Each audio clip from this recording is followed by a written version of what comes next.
I know many of you are probably looking at, the background right now. You're looking at the link for the video and the title and thinking, like, what the fuck is going on, Chibi? Why aren't you in your chair? Why is the video not as long, like 40 plus minutes? Well, the reason for it is, to be honest with you, I'm kind of busy today. There's a lot of things going on today, and I just do not have the time to analyze every panel of the Tokyo Ghoul chapter that came out today. However, I do want to get the point across on what the chapter was about, but also, this chapter was very, very simple. It wasn't as, I guess, deep as a lot of chapters of Tokyo Ghoul. There's some things here and there, but overall, it's a very simple chapter, and I feel like everyone should be able to understand what this chapter was trying to do. So I don't think I need to dive into panel by panel and analyze this chapter like I normally do, but obviously, I can't do a live reaction either, because I was spoiled this morning, so that's why you're not getting a live reaction, and I'm not going to fake a live reaction, and just end the discussion right there. So I was already spoiled this morning, because of the whole reason why I did that earlier video for Tokyo Ghoul and why I was mad, and also this too, I don't have the time, so yeah. Anyways though, let's talk about this chapter, and let's try to go from like, the beginning to towards the end. I want to try to remember everything in my head, get it all that, but I'm going to kind of get the main points across to the chapter. So the chapter opens up with Nico killing people with his Kagane, and Nico's Kagane, automatically, it just screams different from every other Kagane we've normally seen in Tokyo Ghoul, which once again goes back to what Ishida's been doing in recent chapters: imagination and creativity, and also the quality and quantity of your RC cells. We already know about this, I've talked about this, I went into it a lot now, of why this is starting to happen, and Ishida's just using this now, and he's finally making a big point of Tokyo Ghoul, and so it doesn't really surprise me at all seeing another different type of Kagane, which Nico, as we know, he has a lot of passion, he loves hearts and stuff like this, so seeing, him have like a heart-shaped Kagane makes complete sense. Now, it does seem like his puncture wounds, like when he stabs someone, it does seem like he leaves a heart-shaped stab wound, because if you see one of the people that are dead in this chapter, like at the beginning of, chapter 113 of Tokyo Ghoul Re, you'll see like a heart shape on this dude's back, which might emphasize that this dude got completely punctured straight through by Nico's Kagane, which made a heart shape. So, it seems like the wounds you get is a heart. He just punctures you with hearts, which, yeah, take it how you leave it. You can throw whatever you want on that, but that's pretty fucked up. But yeah, so Nico, he has a heart-shaped Kagane, which makes sense because of everything else that's been going on in Tokyo Ghoul. But one of the big points about Nico's character in this chapter is that it seems like Matsuri knows who Nico is. He's like, wait, I know him. He seems very familiar. Like, what? And we do know that, Washu's are V. They're part of V, so obviously they know about ghouls and stuff. He's like, I know him. And I'm going to assume he doesn't know about the ghoul side or whatever of Nico. But I personally believe what's going on here is that Nico most likely has been with Matsuri. Now, hear me out, okay? We already know what type of person Nico is. We know he's gay. We know this. It's just completely obvious by now.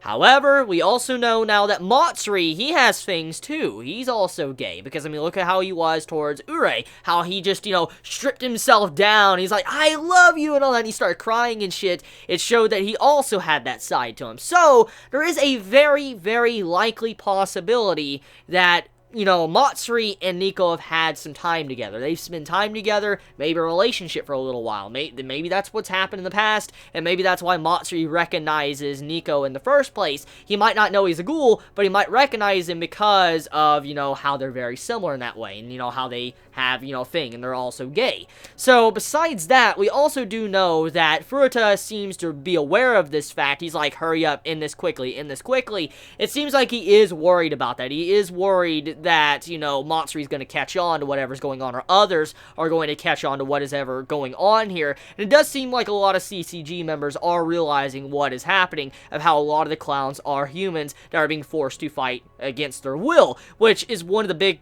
topics of this chapter, where more CCG agents realize what is happening here, how a bunch of the people they've already killed, or people that have blown up, are actually, in fact, human instead of ghoul, which really just complicates the entire situation, because CCG is supposed to be an organization to fight ghouls. They're not really meant to fight humans unless the humans are trying to, withhold information about ghouls. But in this case, though, these people that are dressed up as clowns, they're being forced to fight against their will. Their mouths are all stitched up and all that, and they can't really speak at all, and so they're being forced to do what they want against their will. And so every time a CCG agent kills them, it's like they're killing an innocent person. They're just slaughtering someone that didn't want to do that, and they're starting to realize this. As more CCG agents, key in on what's really going on here, is going to complicate the overall I guess main reason why they're fighting in the first place. Like, we're killing humans instead of ghouls. This is really fucked up. And I mean, once the public finds out about this, why so many people are dying,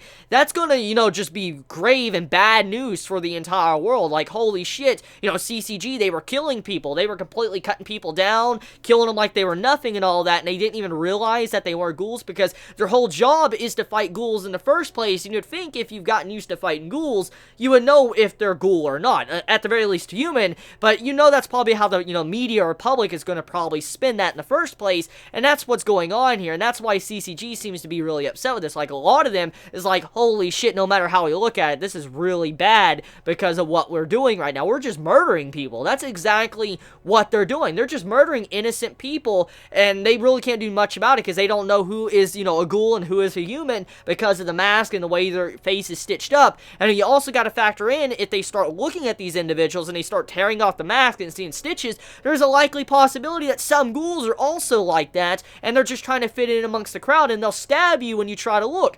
One or the other could possibly happen. So just everything right now is complicating the situation for CCG, and they're realizing what's going on here is going to have some dire consequences in the future. Now, besides that, let's talk about the entire situation with Kaneki and Almond. So, Kaneki and Almond's scene. Oh, okay, so this scene has a lot of weight in this chapter, and the reason for that is because they're on opposite sides now of the field.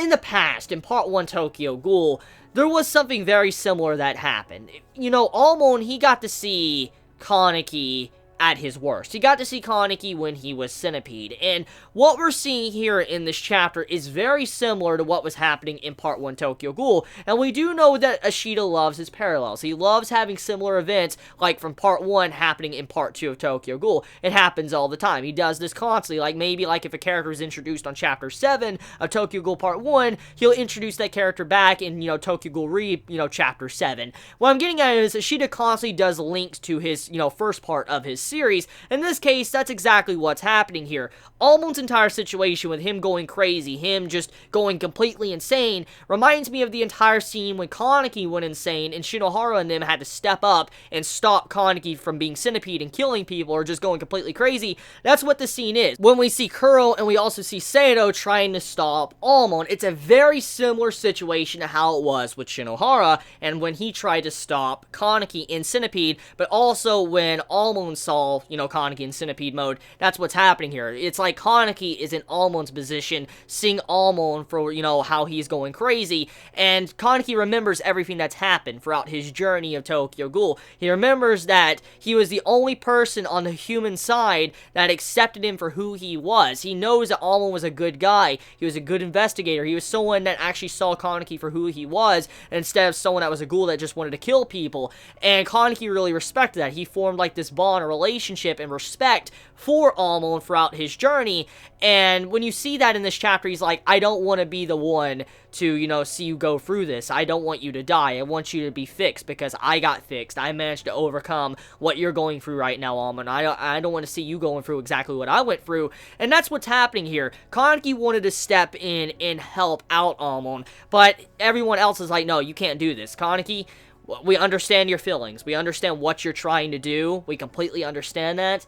But this is not your time or your place to do something like this. And I love the message of this because Kaneki, he truly wants to help out. You see that in that scene. He really wants to help out Almond, but he cannot help him out because what's going on right now is way above Kaneki himself or Almond. He has a tremendous weight on his shoulders. He has to watch over and look out for all of the ghouls in the world. He has to make sure that they are fine, because Kaneki is not just carrying himself anymore, he is helping everyone else out, trying to make a better world for everyone, human and ghoul alike. And so if Kaneki was to die, the leader of the organization, it's like that symbol, that entire symbol just falls to the ground and dies, and there was no purpose to begin with. Everything that Eto and Arima wanted to do in the first place would have been all for nothing if Kaneki was to die here and now. If he was to just throw his life away, everything would be worthless, and it would have had no point at all. So Kaneki's life is worth more than what he wants right now. For instance, his life means so much more. Even if he has his own personal goal he wants to do, he can't do it because he has to respect everyone else too. Every action he does has a lot of weight and consequence, and a lot of things can change how the world operates, because if he does one thing, others might follow suit. And so in this way, Kaneki needs to know he cannot save Almond. However, Sato and Kuro step in and are like, we're not bound by those restrictions, however. Even though you're bound by those restrictions, you are the king of the organization, you cannot fall. We, as your subordinates, we as the people underneath you, we could stand up and do what you want to do, which is what Sato and Kuro want to do. They want to help out Almond. They want to make sure he actually sees the light, and also where he is no longer in this darkness where he's at right now. Regardless if Almond is a clone or not, depending on theories and where Shida wants to take it, the main point is that this has a lot of weight too, because Kuro and Sato being the ones to stop Almond correlates with Almond's character, because we do know Almond has a connection with Kuro and Shiro, but now just Kuro, and he has a connection with Sato as well. And with these two stepping up and trying to help him out, it has meaning because they were once a part of Almond's side. They were once human as well. They know how it is. They know how it is to lose themselves, because they both have lost themselves. You know, it isn't just Kaneki that has lost himself because of his Kakuja. You know, Kuro has lost herself, and so has Sato. They have both been through this. They know how it is. They know how awful it feels, and that's kind of what they're trying to do. They're stepping up to help Almond out. But it's not just, you know, helping out because they've been through similar experiences. They know that Almond is someone that is a good person. Deep down, he's a very good man. He's someone that doesn't want to harm people, and he sees how the world really works. And so, because of this, Sato wants to help him out, and so does Kuro, because they both know what type of person he is, and he's not someone that does want to, you know, do them any harm. He wants to help them out. So, I do like that. I do like how the half-ghouls are helping out Almond, but also two ghouls, or half-ghouls, that actually were a part of Almond's organization in the first place, now stepping up and make sure this doesn't continue to happen. Now, regardless of that, though, let's talk about the situation of what is really happening here. Why was Almond in that tube in the first place, and what type of experiment were they doing to begin with? Well, if I had to, you know, place any bets, honestly, it has something to do with the Rize clones, obviously. And, I mean, on top of the different canisters and shit, we know there's Ri on that and all sorts of stuff like that, which means king. So, it can mean a whole variety of things. I mean, either Almond could be a king or something like that, or something else can be going on here. Regardless, though, there is a big experiment happening because of Almond, and most likely has something to do with his RC cell levels. As I've already said, Almond does have 10k RC cell levels the last time it was checked by Dr. Kano, so there, in all cases, all likelihood, Almond could have, like, maybe 15k, 20k now because of how ridiculous it was in the past when he was just a floppy. Now he's just a straight-up fucking ghoul. He has a full Kakuja on. You know, this man has regrown his arm again, which just shows that his RC cells have great regenerative properties, most likely mixed with Rize's Kakuho. So, when you look at all these different things, it seems like Almond has had an increase in RC cell levels, and that most likely means he's way above 10k. He might be 15k, he might be 20k, I don't know, maybe he's still at 10k. We'll see where Shida takes that, but this man, he has a big purpose right now, and that's probably one of the main reasons why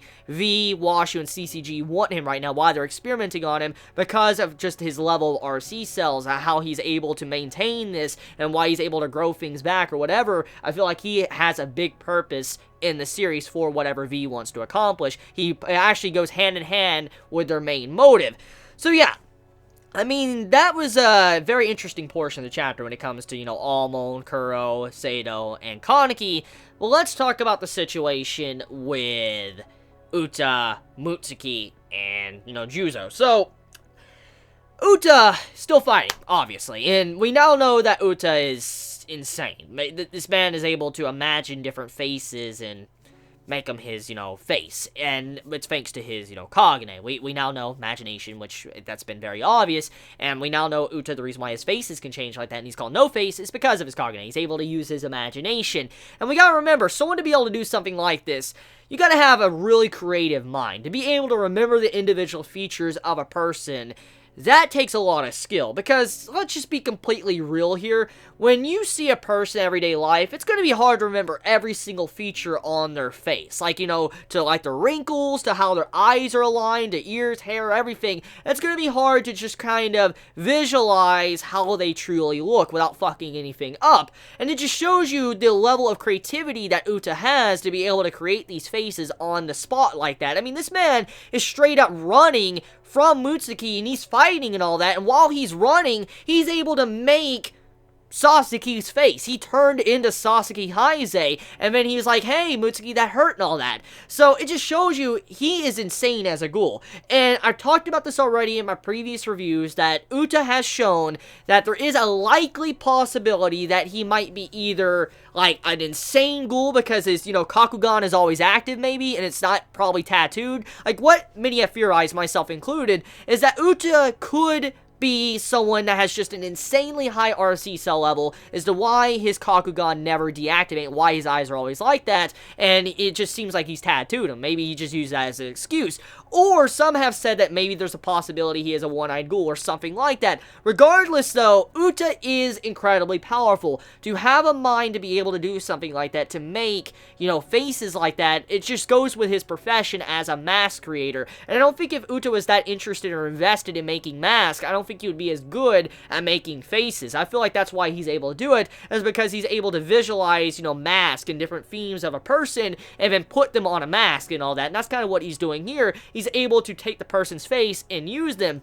And in some cases, I'm assuming he's able to use their voice as well, because, I mean, for Mutsuki and all of them to be able to kind of mistaken, like, certain individuals as someone else, I want to assume that Uta could also, kind of replicate their voice. Now, obviously, we don't really know that, because it hasn't really been said completely. We do know that Kagane can make voices. We're fully aware of this. We've seen it time and time again. Donato, and then Eto, and then Kaneki, we have seen that voices can come out of, Kagane. We know this. However, we don't know if a voice can replicate another person. We don't know. And I'm going to assume that Uta has this capability. He probably learned someone's voice, he's able to, change the voice, and also he's able to make the mask. And we do know, once again, RC cells, they can create different parts of the body, they can repair parts of the body, they can, make, new limbs, they can reattach parts of the body. We've seen this time and time again, so there is a likely possibility that Uta is also able to replicate the voice, which also begs the question, has Uta done this in the past with other characters? For instance, any important conversation we have seen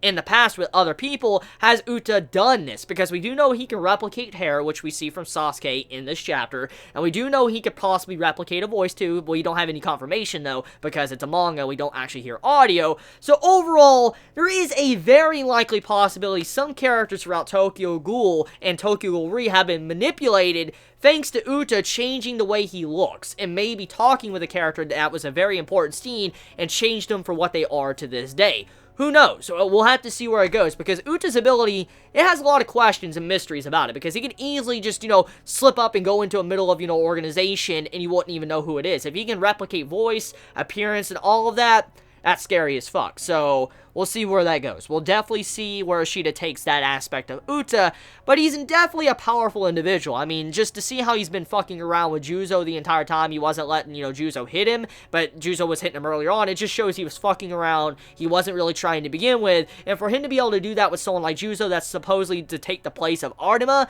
it just shows you the level of Uta. He's not someone that's a pushover. He's not someone you could just, fuck over and just get out of here real quick. He's very powerful, and he's clearly not going all out. I do not think Uta is, and someone like him to be able to take on Juzo like it's no problem at all, he's clearly a very powerful individual that must have a Kakuja. It's very obvious. You're not that strong in Tokyo Ghoul without a Kakuja. That does not happen. So, Uta obviously has a Kakuja. He probably has a very crazy looking Kakuja, and judging by his imagination and his creativity to be able to make different faces, most likely his Kakuja has something to do with mask, or what we've seen so far from his abilities to be able to change his face. Most likely he can change his entire entire body or something with his, Kakuja. We'll see where that goes. But clearly this man is very powerful. He's not someone that's a pushover. If he can fuck with, Juzo, yeah, he's not weak at all. So Mutsuki is probably fucked. Probably fucked. But judging by how Uta's been fucking around the entire time, I feel like he's probably just trying to get under Mutsuki's skin. He's trying to make Mutsuki feel uncomfortable, trying to see what emotions that Mutsuki will make. We do know that Uta has been playing with Mutsuki's feelings for a very long time.